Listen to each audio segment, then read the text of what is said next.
ছায়া সুনিবিড় শান্তির নীড় আমার এই গ্রাম স্বর্গতুল্য। স্বর্গসদৃশ এই গ্রামের মুক্ত প্রকৃতি আর আলো হাওয়ায় আমার বেড়ে ওঠা।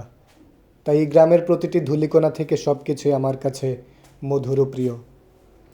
প্রিয় দর্শক, আমি এখন অবস্থান করছি দশানী নদীর পাড়ে। প্রভাত কাকুলির মধ্যে প্রতিদিন উঠে আসে রক্তিম সূর্য, গরুচড়া মাঠ এবং প্রসন্ন আকাশ পূর্ণ করে বাঁচতে থাকে রাখালিয়াবাসী।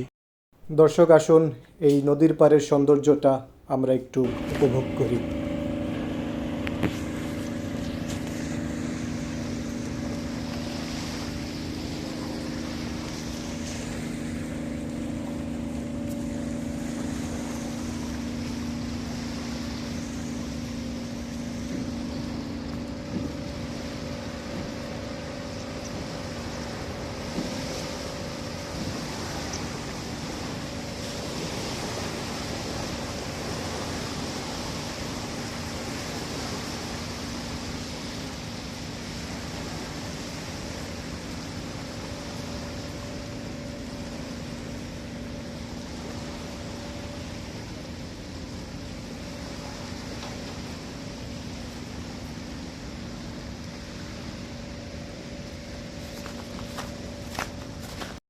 নদী, ফসল, মাঠ, বাগান প্রভৃতি মিলিয়ে এই নদীর পাড়টি যেন সাজানো চিত্রপটের মতো।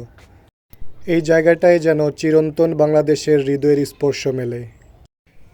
ঝুলন্ত সজিনার ডালে বকের ধ্যানমগ্নতায়, হিজল ডালে মাছরাঙার মৎস্য তপস্যায়, ঘুঘুর কান্নায়, শঙ্খচিলের মর্মবিদায়ী আর্তবিলাপে, ধীর প্রবাহিত নদীর কলগুঞ্জনে, তার আজানের ডাকে সৌন্দর্য ভিখারি মনটি চুরি হয়ে যায়। আর এজন্যই কবি জীবনানন্দ দাশ বলেছিলেন, তোমার যেখানে স্বাদ চলে যাও, আমি এই বাংলার পারে রয়ে যাব।